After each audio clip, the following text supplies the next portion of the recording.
கிறிஸ்துவுக்குள் மிகவும் பிரியமானவர்களே, கர்த்தராகிய இயேசு கிறிஸ்து நாமத்தினாலே உங்களை வாழ்த்துகிறேன். தற்பொழுது கொரியன் தேசத்தில் கொரியன் ஜீசஸ் வந்துட்டாருன்னு சொல்லி ஒரு புரளியை அதிகமாய் பரவி கொண்டிருக்கிறது. அதற்கான ஒரு சில சின்ன காணொலியும் இதில் நான் இணைக்கிறேன். இயேசு அவர்களுக்கு பிரயுத்தரமாக ஒருவனும் உங்களை வஞ்சியாதபடி நீங்கள் எச்சரிக்கையாயிருங்கள். ஏனெனில் அநேகர் என் நாமத்தை கொண்டு நானே கிறிஸ்து என்று சொல்லி அநேகரை வஞ்சிப்பார்கள். ஆம் பிரியமானவர்களே, அநேகர் நான் தான் இயேசு அப்படின்னு சொல்லி வஞ்சிக்கிற காலமாக இருக்கிறது.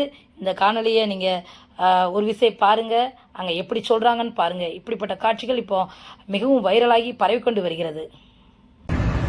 There is no way. This is a Korean Jesus. Oh my God, there is no way. There is a website, you can log. There is English. Okay. You guys think this is Jesus? Korean Yes. Jesus?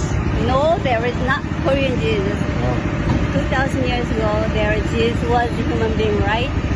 That is human being. He came as second advanced Jesus Christ. He's Korean?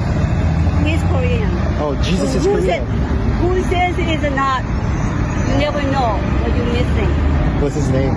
What is his name? If you go to the, you can read, and his name will be there. You know what? Okay. You have no idea what you're missing. Heaven is coming to earth. So if you read this, I'm okay. what Thank you you. got to lose? You have nothing to lose, right? Take it off. இந்த காணொலியில் நீங்கள் பார்த்தீங்கன்னா அந்த Korean Jesus அவரோட ஃபோட்டோவை அந்த சுவர்புறத்தில் எல்லா இடத்துலையும் ஒட்டி வச்சுருக்காங்க. இதை யாரையும் நீங்கள் நம்ப வேண்டாம். இயேசு கிறிஸ்து இன்னும் வரல. அவர் நினையாத நேரத்தில் நாளிகையில் அவர் நிச்சயமாய் வருவார். ஆம் பிரியமானவர்களே, இதை போல பல காட்சிகள் இன்னும் வெளிவந்து கொண்டே தான் இருக்கும். யாரும் நம்ப வேண்டாம்.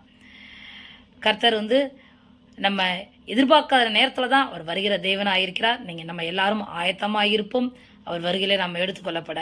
இதே போன்ற காணொலியை நீங்கள் தொடர்ந்து பார்ப்பதற்கு இந்த சேனலை தொடர்ந்து பாருங்கள், சப்ஸ்கிரைப் செய்து கொள்ளுங்கள். இது உங்களுடைய ஆவிக்குரிய வாழ்க்கைக்கு பிரயோஜனமாக இருக்கும்.